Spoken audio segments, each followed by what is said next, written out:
بسم اللہ الرحمن الرحیم۔ السلام علیکم۔ رات کا پچھلا پہر تھا، تقریباً 3 بج رہے ہوں گے۔ اندھیرا ہر سو چھایا ہوا تھا کہ مجھے اچانک سے کسی کے قدموں کی دھمک تیزی سے محسوس ہونے لگی۔ میں جلدی سے اٹھی اور اس آواز کو محسوس کرتی میں کمرے سے باہر نکل آئی۔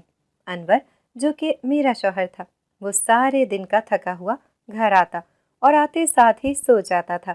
اسے جگاتی تو بھی وہ نہ اٹھتا، کیونکہ تھکن کے مارے تو اس کی آنکھ ہی نہ کھلتی۔ اس کا جسم سارے دن کی گرمی برداشت کر کے تھک جاتا۔ سارا دن محنت مزدوری کر کے بیچارہ رات کو گھر واپس آتا تو ایسے میں کیسے اس کی آنکھ کھلتی؟ بھلا اسی لیے اس نے سوچا کہ خود ہی جا کر دیکھ آتی ہوں کہ رات کے اس پہر باہر کون ہو سکتا تھا۔ ڈر بھی بہت لگ رہا تھا، مگر دیکھنا بھی تو بہت ضروری تھا۔ یہی سوچ کر میں چارپائی سے اتری۔ بنا کسی قدموں کی آہٹ کے دبے دبے قدموں کے ساتھ چلتی ہوئی میں دروازے کو تھوڑا کھول کے باہر جھانکنے لگی۔ رات کے اس پہر کون تھا جو صحن میں تیز قدموں سے گھوم رہا تھا اور پھر فوراً باہر کو روانہ ہو گیا؟ میرے دل کی دھڑکن بہت تیز چل رہی تھی۔ یہ کوئی شہر تو تھا نہیں جو رات دیر تک سب گھومتے پھرتے۔ گاؤں کی کالی سیاہ رات جب ڈھلتی تو خوف کے مارے ہم عورتوں اور مردوں کی بھی جان نکلنے لگتی تھی۔ رات کے پہر تو کوئی بھی مرد گاؤں سے باہر جانے کا سوچ بھی نہیں سکتا تھا۔ اتنا خوف کھاتے تھے سب لوگ، کیونکہ گاؤں کے آس پاس جنگلی جانوروں کا بھی ڈیرا رہتا تھا۔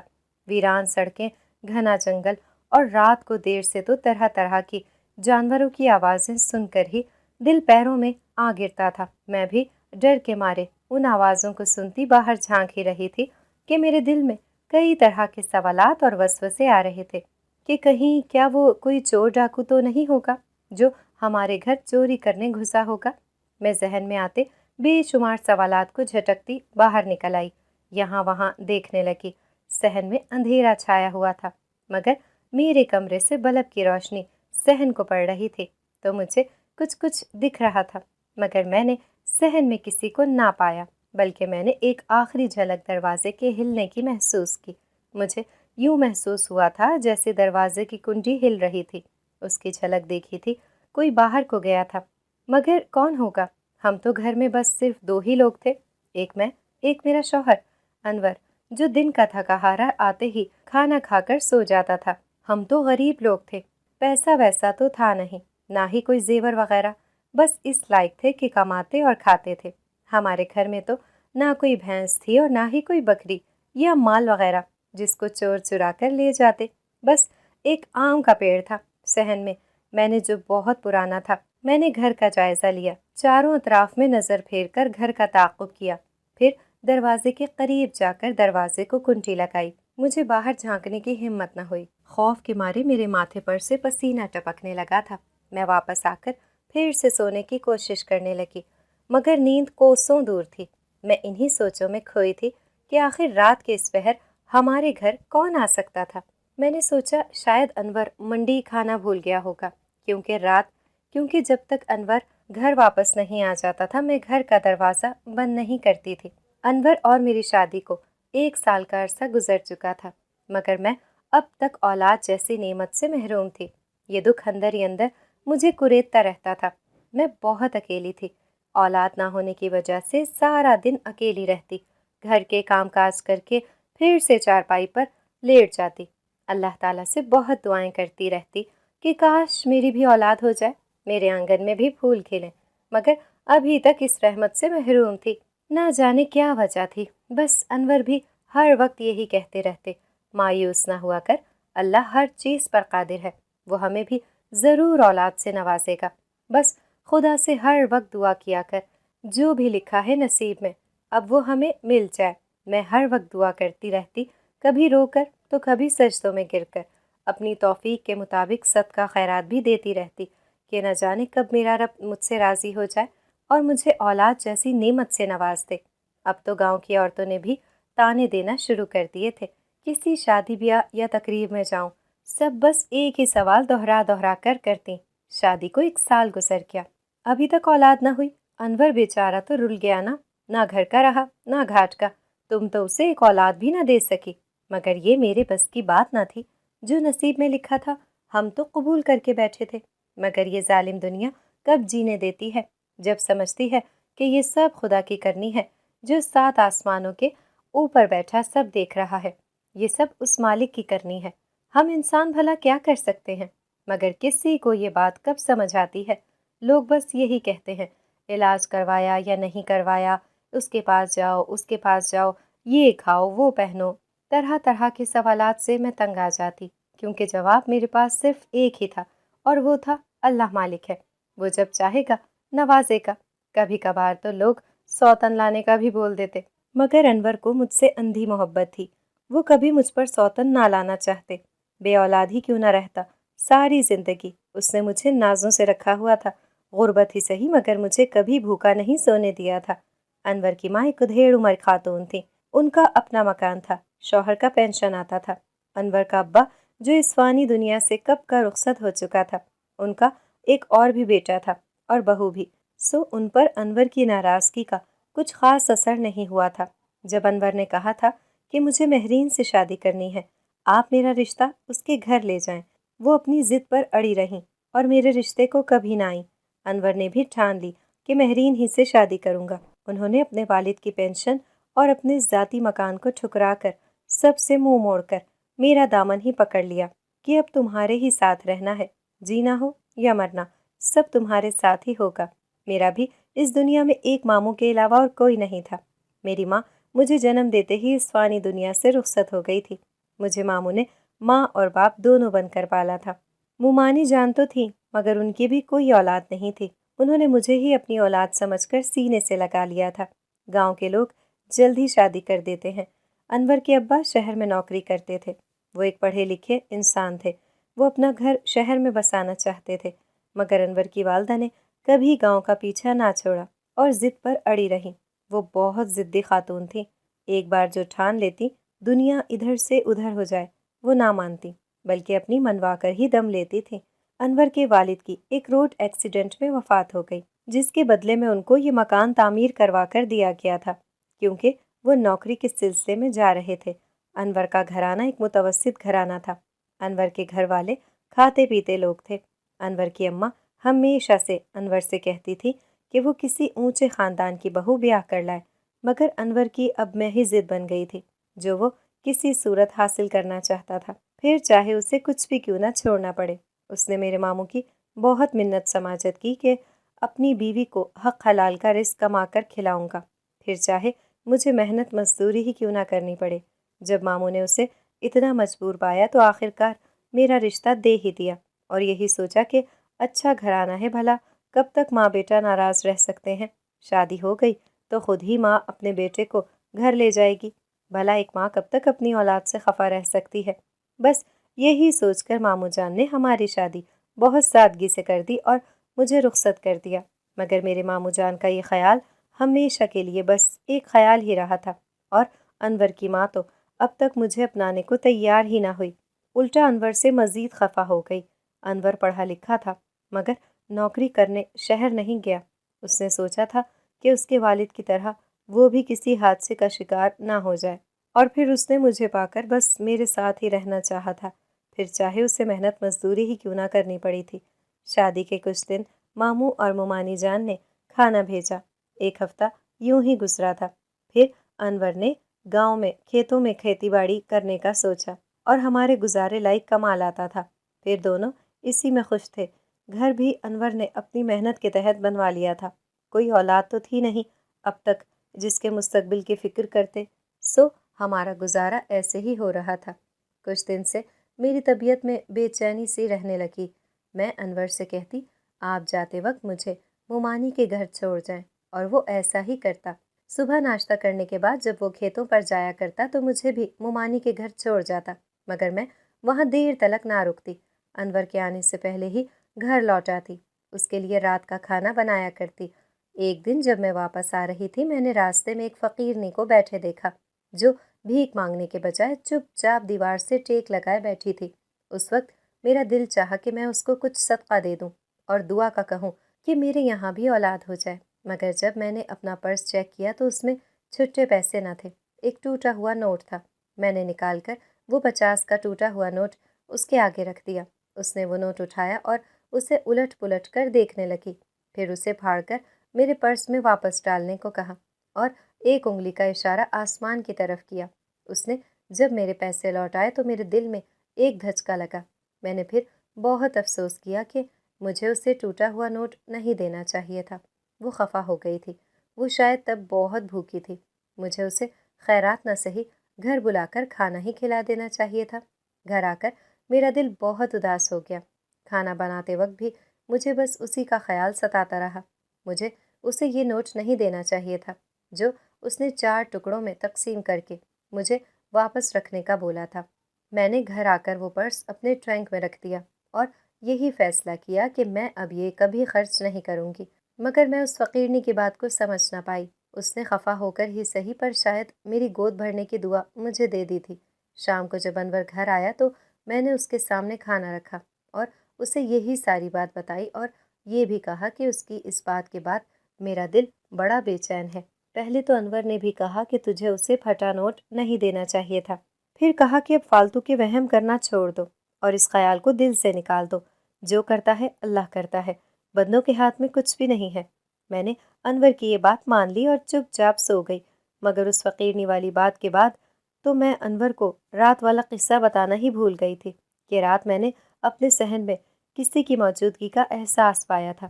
انور سارے دن کا تھکا جاتا، کھانا کھا کر سو جاتا، میں دوسری طرف منہ کر کے یہ ساری باتیں سوچ رہی تھی۔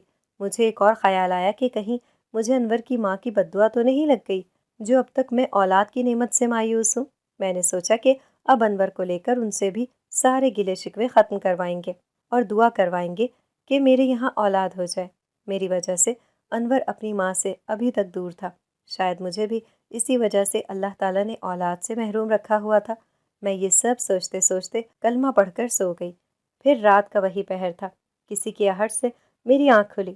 اس دفعہ میں نے اٹھنے میں مزید جلدی کی، باہر کو نکل آئی، پھر سے وہی منظر میری آنکھوں کے سامنے تھا۔ گھر کے باہری دروازے کی کنڈی مسلسل ہل رہی تھی۔ میں نے انور کو جگایا، اس نے ٹارچ اٹھائی اور باہر نکل گیا تاکہ آس پاس کا جائزہ لے سکے۔ ہمارا گھر کھیتوں کے قریب تھا، آس پاس دوسرا کوئی بھی گھر نہیں تھا۔ یہ گھر اکیلا گھر تھا، باقی گھر اس سے کچھ دور بنے ہوئے تھے۔ ہمارے گھر کی دیواریں اونچی تھیں، اس لیے دیوار پھلانگنا بہت مشکل تھا۔ وہ جو بھی تھا دروازے سے کیسے اندر آتا تھا اور دروازے ہی سے واپس چلا جاتا تھا؟ اس کا آخر یہاں آنے کا کیا مقصد تھا؟ وہ بھی رات کے اس خفیہ پہر میں کون ہو سکتا تھا جو ہمیں یوں اس طرح پریشان کر رہا تھا؟ کچھ دیر تک میں باہر بیٹھی انور کا انتظار کرتی رہی۔ اس کے کچھ دیر بعد انور بھی گھر واپس آ گئے اور کہا کہ کوئی بھیڑیا ہوگا، انسان تو کوئی نہیں ملا، آس پاس دروازہ اچھے سے بند کیا کرو۔ رات کے وقت اس نے مجھے بھی دروازہ ٹھیک سے بند کرنے کی تاکید کی اور ہم دونوں واپس آ کر سو گئے۔ میں اسی طرح روزانہ ممانی کے گھر چلی جاتی، جاتے وقت ادھر ادھر نظر دوڑاتی رہتی، جاتے وقت بھی اور آتے وقت بھی، مگر مجھے وہ فقیرنی کہیں بھی نظر نہ آتی۔ ایک دن اچانک واپسی پر مجھے چکر آ گئے، میں گر کر بے ہوش ہو گئی۔ گاؤں کے لوگوں نے اٹھا کر مجھے گھر پہنچایا اور انور کو بھی بلایا۔ انور ڈاکٹر کو لے کر آ گئے، اس نے مجھے کچھ کمزوری کی دوائی دی اور کھانے پینے کا مشورہ دیا۔ میں دن بدن کمزور ہوتی جا رہی تھی، میں اپنا خیال رکھتی مگر پھر بھی کوئی فرق نہ پڑتا، میں مزید کمزوری کا شکار ہونے لگی۔ ایک دن مجھے بہت الٹی آ گئی، ممانی جان بھی مجھے دیکھنے آئی ہوئی تھی۔ میں ان سب کے لیے کھانا بنانے بیٹھی تھی کہ اچانک مجھے چکر آ گئے۔ ممانی نے بہت منع کیا کہ اس حالت میں کام مت کرو، مگر مجھے مناسب نہیں لگا تھا۔ وہ اتنے عرصے بعد میرے گھر آئی تھی اور میں انہیں ایسے ہی جانے دیتی؟ میں نے ضد کر کے کھانا بنانا شروع کیا، مگر اس کے بعد پتہ ہی نہ چلا کب آنکھوں کے سامنے اندھیرا چھا گیا اور میں بیٹھے بیٹھے گر گئی۔ پھر ممانی جان نے ایک دائی سے مشورہ کیا، اس نے میرا چیک اپ کیا اور مجھے مبارکباد پیش کی۔ مجھے حاملہ ہونے کی بے حد خوشی تھی، سالوں بعد میری یہ خواہش پوری ہونے لگی تھی۔ انور اور ممانی جان میرا بہت خیال رکھتے، مگر میں دن بدن مزید کمزور ہو رہی تھی۔ جو دیکھتا پہچان ہی نہ پاتا کہ یہ پہلے والی مہرین ہے، مگر مجھے اس سب سے زیادہ اپنی کوکھ میں پلنے والے بچے کی فکر تھی۔ میں دن گن گن کر کاٹ رہی تھی، جب وقت پورا ہوگا، ابھی 1 ماہ ہی گزرا تھا، مجھے حمل ٹھہرے ہوئے۔ ممانی جان بھی ماموں جان سے اجازت لے کر کچھ دن میرے پاس رک گئی تھی، وہ میرا بہت خیال کرتی۔ انور بہت سے موسمی پھل لاتے،